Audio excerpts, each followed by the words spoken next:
2014-15 में एक रिपोर्ट जो है वो बीएसएफ ने केंद्र सरकार को सौंपी थी और उसमें इंटेलिजेंस ब्यूरो के जो ऑफिसर्स थे वो भी इन्वॉल्व थे और बहुत ही सेंसिटिव डॉक्यूमेंट थी और रिपोर्ट जो है वो केंद्र सरकार को चिंता में उसने डाल दिया। उसने क्या है कि पाकिस्तान से सटे हुए जो बॉर्डर का इलाका था वहाँ पे, चूँकि भारत जो है 9 देशों से अपनी सीमाएं जो हैं वो साझा करता है, उसमें अलग अलग जगहों पर ये रिपोर्ट में मेंशन किया गया कि इस इलाके में बहुत तेज़ी से मस्जिदों का निर्माण हुआ। जो बॉर्डर पे हो रहा है, जो केंद्र सरकार की जो 3D प्लान है, वो 3D प्लान क्या है ये बताइए। ये जो मैं बॉर्डर पे बहुत भीड़ देख रही हूँ, चाहे आप मुर्शिदाबाद की बात कर लें और या कहीं भी वहाँ पे बंगाल में लोग लाए जा रहे हैं, बड़ी बड़ी कतारें लगी हुई हैं बॉर्डर पे। वो ये जो पूरी कहानी मुझे हकीमपुर वाली थी, हकीमपुर की हाँ। थी, जो 2 दिन पहले हमारी रिपोर्टर है पूजा, हाँ, उसने पूजा किया ने था। बताया वहाँ पर अभी लाइन लगी हुई है, बड़ी संख्या में लोग हाँ, पहुंचे हाँ, थे बच्चों के जिनको साथ, बांग्लादेश बुजुर्गों के वापस जाना साथ, था। हाँ। क्योंकि बॉर्डर पे जो 21 तारीख को बॉर्डर के लिए ज़मीन सौंप देने के बाद ये शुरू हो गया, वहाँ पे फेंसिंग की प्रक्रिया शुरू हो रही है और सरकार का रुख देखकर वहाँ पे लोगों ने ये बात कहा कि अगर बीजेपी नहीं आती तो शायद हम नहीं चाहते कि बीजेपी सरकार आने के बाद अब मुश्किल होगा रहना, हमारे पास कार्ड है, इसके बावजूद हमको जाना होगा। तो वो जो प्रोसेस आपको जो भीड़ दिख रही है, और मुझे लगता है कई और जगह से भी आपको अरे उसमें पता है, मैंने सुन रही थी वो केरल से लोग वहाँ आए थे, कर्नाटक से आए हुए थे, जो बांग्लादेश लौट रहे हैं उसी बॉर्डर से जा रहे थे। वो ये जो अलग-अलग राज्यों में काम मालदा करते थे। मुर्शिदाबाद अभी पूजा वहीं पे है, मालदा मुर्शिदाबाद ये कॉरिडोर है। मालदा मुर्शिदाबाद की तरफ से कहीं वहाँ पोरस बॉर्डर है, वहाँ पे कोई फेंसिंग नहीं है, तो उस तरफ से जो लोग आते हैं बांग्लादेशी वो धीरे से कलकत्ता पहुँचते हैं और कलकत्ता से ये लोग फिर पूरे भारत राज्यों में जाते हैं। हाँ। तो आपको उस तरफ जैसे कि मालदा में, मुर्शिदाबाद में इस तरह से नहीं दिखेगा कि भीड़ में एक गांव पूरा बांग्लादेश के लोगों का है, जो कि आपको न्यू टाउन में याद होगा एक शॉट चला था कि सब दरवाजे बंद पड़े, सब लोग भाग गए, ऐसा यहाँ पर ऐसा। लेकिन वो कॉरिडोर से तो ये लोग जो थे, इसमें कई लोग जो थे कि ईद मनाने अक्सर ये लोग जाते थे, तो अब इस बार जो ईद मनाने की जगह में लोग अब परमानेंट जा रहे हैं, क्योंकि उनको डर लग रहा है कि अब ये अभी नहीं होगा तो कल होगा, क्योंकि अब लगभग सब जगह सरकार हो गई है। और वो आपको अगर याद होगा तो डेमोग्राफी चेंज को लेकर हाई लेवल कमेटी जो थी वो बना दी गई है सरकार की तरफ से। तो ये जो चिंताएं हैं ना, इसकी वजह से ये बड़ी संख्या में कई लोग चाह रहे हैं कि जो एक्शन हो जाए उससे पहले मैं घर वापस चला जाऊं, तो ये शुरू हो गया है बॉर्डर की तरफ जाना। मैं देख रही थी कि बहुत सारे लोगों को रखा गया है और पुलिस को कहा गया है कि आप लंबी और थकाऊ प्रक्रिया में ना पड़ें और इनकी पहचान करें, इनके डॉक्यूमेंट्स को जांचें और इनको तुरंत जो है बीएसएफ को सौंप दें। तो ये बीएसएफ को लेकर के काफ़ी, मैं अमित शाह जी को भी मैं देख रही थी, कल परसों बीकानेर में थे, उन्होंने कहा कि बीएसएफ को कि आप चौकसी बढ़ाओ, 15 किलोमीटर के दायरे तक पे नज़र रखो। कुछ हमें बताइए रवि, आज तो अमित जी वहाँ पे हैं, अमित शाह जी कच्छ में हैं। देखिए 2014-15 में एक रिपोर्ट जो है वो बीएसएफ ने केंद्र सरकार को सौंपी थी और उसमें इंटेलिजेंस ब्यूरो के जो ऑफिसर्स थे वो भी इन्वॉल्व थे और बहुत ही सेंसिटिव डॉक्यूमेंट थी और रिपोर्ट जो है वो केंद्र सरकार को चिंता में उसने डाल दिया।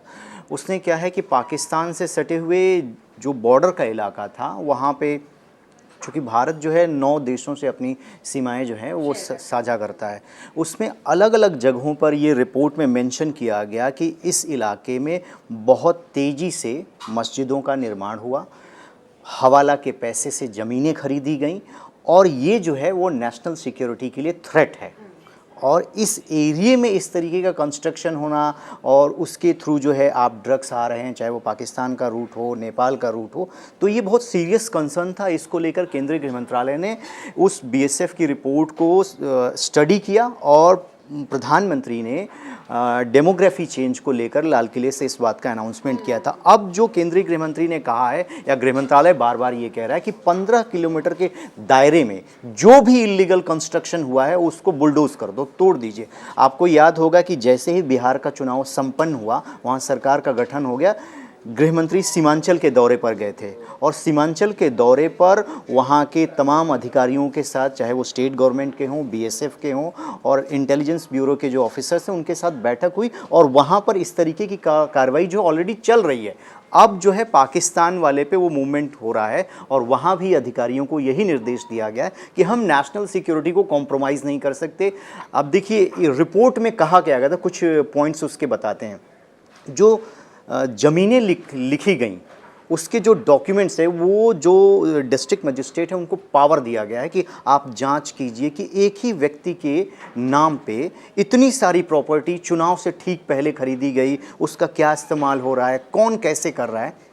तो जो डीएम एसपी हैं उनको और ज़्यादा एम्पावर कर दिया गया है और आने वाले दिनों में भारत सरकार का जो गृह मंत्रालय है, जो बॉर्डर से सटे हुए हैं जहां पर ड्रग्स की तस्करी होती है, इन्फिल्ट्रेशन होता है, पाकिस्तान उसका इस्तेमाल करता है, उसको बहुत जल्द चोक कर दिया जाएगा। और ये नेशनल सिक्योरिटी के लिए ये पूरा का पूरा प्रोग्राम जो है डिज़ाइन किया गया है। जो अमित शाह भी जो बीकानेर में थे उसमें उन्होंने कहा था कि 50 किलोमीटर जो है ना उसको पूरा एक तरह से बीएसएफ मॉनिटर करेगी, लेकिन 15 किलोमीटर में जो इलीगल कंस्ट्रक्शन जो अभी बता रहे हैं, बिहार में लगभग 33,000 इस तरह से इलीगल कंस्ट्रक्शन को तोड़ा गया है।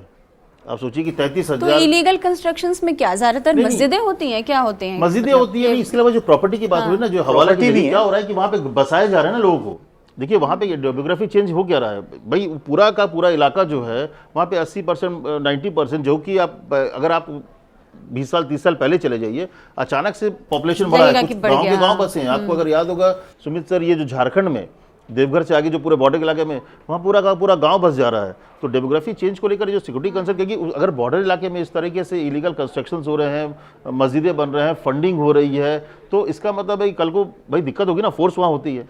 तो इसलिए जो 50 किलोमीटर और 15 किलोमीटर में अब देखिएगा जो बांग्लादेश ये बंगाल वाला जो बॉर्डर है, इसीलिए क्योंकि बंगाल में अब सरकार बन गई तभी जाके उस कमेटी की घोषणा हुई। क्योंकि अगर डेमोग्राफी चेंज वाली कमेटी अगर बन भी जाती पहले और बंगाल में आपकी सरकार नहीं होती, तो जिस तरह का नॉन कोऑपरेशन चल रहा था ममता बनर्जी का, तो उसमें बहुत ज़्यादा काम होता नहीं। और अभी देखिए कि वहाँ पे बीकानेर गए, कच्छ है, 5 तारीख को त्रिपुरा बॉर्डर जा रहे हैं और 15 तारीख के आसपास अमित शाह 2 दिन के लिए बंगाल बॉर्डर जाएंगे। और ये वहाँ पर बंगाल बॉर्डर जाएंगे, देखिएगा आप बांग्लादेश की उस जगह जाएंगे और ये हर जगह हो रहा है। डीएम एसपी को एकदम वो इंस्ट्रक्शंस दे रहे हैं कि आपको वो करना है, इसमें कोई कॉम्प्रोमाइज नहीं हो सकता है, किसी तरह से कॉम्प्रोमाइज नहीं हो सकता है। नहीं, ठीक बात है। नेशनल सिक्योरिटी की बात यहाँ पे आती है, जो टीम बनाई है उसमें बीएसएफ है, एनसीबी है, सीबीडीटी है और जो उस डिस्ट्रिक्ट का डीएम, एसपी और जो राज्य का अपना इंटेलिजेंस होता है। इसमें जो सरकार को इनपुट मिला है उसमें ये है कि फर्जी कंपनियां उस एरिया में रजिस्टर्ड की गई हैं। आपने किसी ने बनाया, उसने फर्जी कंपनी डाल दी, फेक आधार कार्ड और फेक अकाउंट जो है, और उनकी जो फंडिंग हो रही है वो संदिग्ध गतिविधियों में हो रही है। इसके इंटेल है, इसके आधार पर जो बॉर्डरिंग स्टेट के जो जिले हैं उनके डीएम, उनके अधिकारियों को कोऑर्डिनेट करने के लिए स्पेशल पावर दिए गए हैं कि आप कीजिए, और आपको कोई भी डाउट है तो उसका डॉक्यूमेंट्स चेक कीजिए और एक्शन लेने के लिए फ्री हैंड दिया गया है। 50 लाख से ज़्यादा की जो ज़मीन खरीदे जा रहे हैं उस पर कहा गया है कि इससे ज़्यादा 50 लाख से ज़्यादा जो भी ज़मीनें खरीदा जा रही है या प्रॉपर्टीज़ ली जा रही है उसकी पूरी देखिए और पूरे उसके हिस्ट्री को देखिए कि ये पैसे का ट्रांसफ़र ये कहाँ से पैसे लिया जा रहा है। तो इस मामले को लेकर बहुत गंभीर है, इस मामले को लेकर नेशनल सिक्योरिटी और इस बॉर्डर वाले को लेकर, बॉर्डर सुरक्षा को लेकर अमित शाह बहुत स्ट्रांग, और शुभेंदु है उसको बहुत 100% उस तरह से इम्प्लीमेंट करने के लिए वहाँ पर काम भी शुरू हो गया और बहुत तेज़ी से काम हो रहा है। सुमित जी, ये जो आप देख रहेंगे कि मुर्शिदाबाद या कई जगह पे होल्डिंग शेल्टर्स सेंटर्स बनाए गए हैं जहाँ पे लोग रखे जा रहे हैं जिन पर शक है कि आप अवैध अप्रवासी हैं, आप घुसपैठिए हैं, उनको रखा जा रहा है यहाँ पे। तो आप इस प्रक्रिया को, आप इसको किस तरह से देखते हैं कि क्या अब एक भगदड़ जैसी स्थिति हो जाएगी? जो अवैध घुसपैठिए हैं, चाहे वो असम में हो, चाहे त्रिपुरा में आए हुए हों, चाहे देश के किसी भी राज्य में हो, अब वो भगदड़ मचेगी और सब भागेंगे अपने स्टेट देश की तरफ?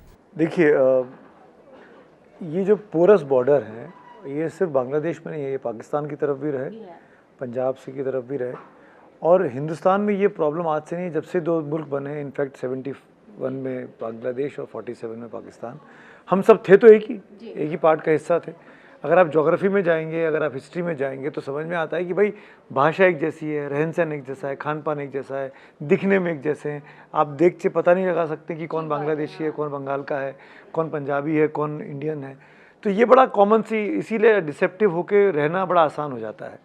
और ऐसे में अगर हिंदुस्तान में रहने वाली जो पॉलिटिकल ताकतें हैं वो अगर पेट्रोनेज देने लगे, इनको मदद करने लगे, इनको बुलाने लगे, इनको यहाँ बसाने लगे, तो जाहिर तौर पर काम आसान हो जाता है वोट बैंक के लिए। ऐसे बहुत से लोग हैं, हम सब जानते हैं इस बात को, कि जो हमारे आसपास रहते होंगे, पर हमको उनकी आइडेंटिटी के बारे में अगर हम उनके तह तक जाना चाहें, जो शायद हम अपनी सामाजिक दायरे में रहने के कारण हम नहीं पूछते हैं कि भाई हमको क्या मतलब है, हमको तो इनसे मतलब है, ये कहाँ से आए, क्या है इनका पास, क्या, हम नहीं जानना चाहते।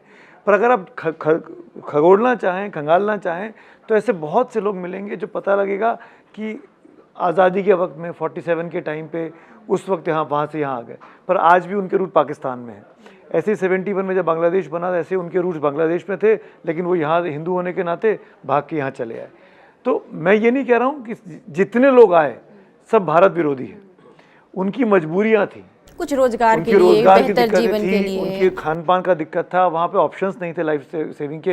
हिंदुस्तान एक प्रॉस्पेरिंग कंट्री था, वहाँ के मुकाबले यहाँ आके नौकरी पाना, काम धंधे करना, रह जाना ज़्यादा आसान था बजाय अपने मुल्क में रहते। तो जो लोग, आपने कहा ना भगदड़ मचेगी, मैं उसका जवाब देना चाह रहा हूँ। भगदड़ जैसी नौबत तो मुझे नहीं लगती कि आती दिखेगी।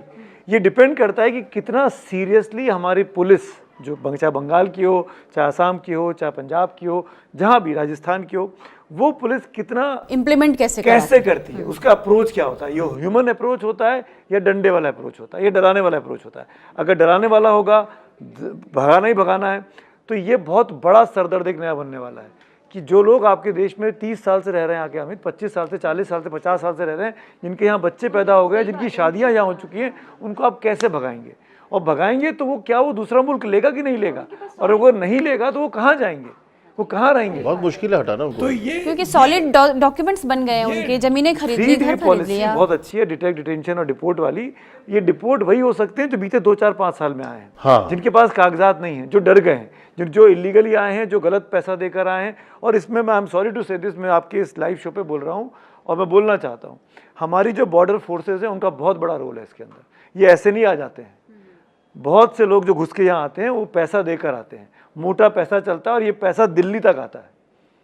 बॉर्डर पे जो बॉर्डर क्रॉसिंग होती है, ये पैसा दिया जाता है, खान पान दिया जाता है, और ये दिल्ली में बड़े बड़े लोग जो सफ़ेद पोश बैठे हुए हैं उन तक ये पैसे आते हैं। और ये हम सब जानते हैं, पूरी की पूरी होम मिनिस्ट्री जानती है, और वो लोग भी आइडेंटिफाइड है, और वो लोग सिस्टम में बैठे हुए हैं।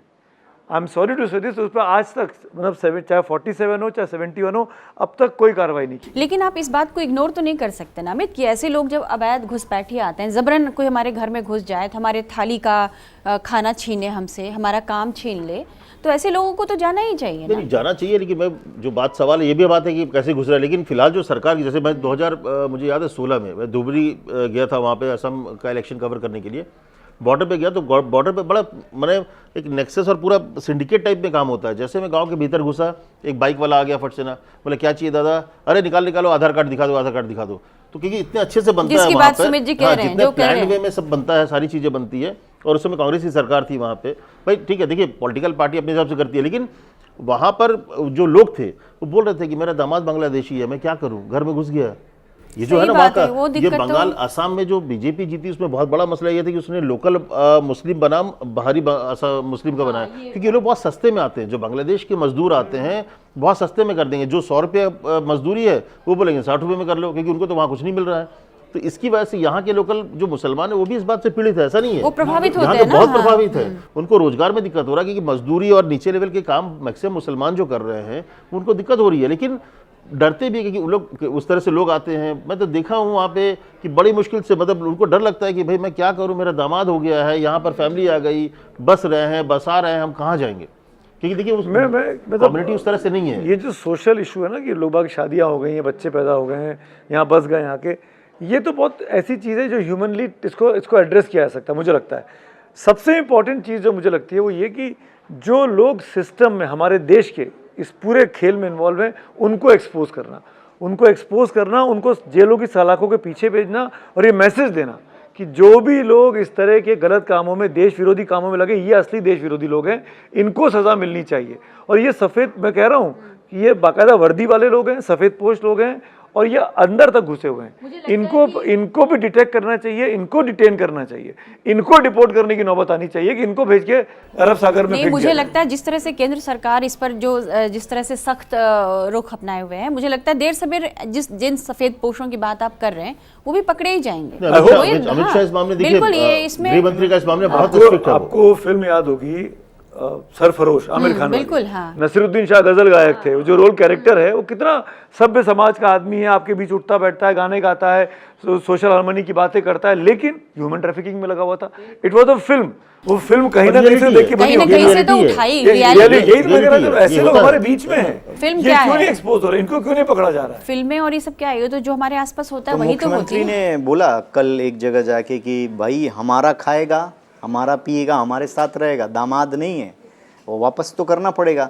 तो अब राज्य सरकारें जो हैं पहले नहीं थी, अब वो उसमें जो है आपको तेज़ी दिखाई देगी। आज ही जो है बहुत सारे विजुअल्स जो है वहाँ से आ रहे हैं कि वहाँ पे लोग हैं वो बता रहे हैं कि हम बाहरी हैं। और एसआईआर को लेके कल सुप्रीम कोर्ट ने जो डिसीजन दिया कि एसआईआर सही था, बोलते थे कहाँ अवैध घुसपैठी हैं, तो जो बॉर्डर पे बैठे हैं वो बता रहे हैं कि हम बाहर के हैं, बता रहे हैं ना कि हम बाहर के हैं। हिंदी सीख ली है, मलयाली सीख ली है, वो कन्नड़ कैमरे बोलने बोल लगे रहे हैं, हैं। यहाँ रहते रहते वो समाज में रहना है तो यहाँ- आपको उस तरह से तो सही अपनी बात चीजों है। को ढालना पड़ेगा ना। आप कहीं लगे ना कि हाँ आप बाहर से हैं, आपको नौकरी भी चाहिए, आपको परिवार भी बड़ा करना है, आपको यहाँ की सुविधाएं भी चाहिए, तो फिर वो कंफर्टेबल करना पड़ेगा चीजें।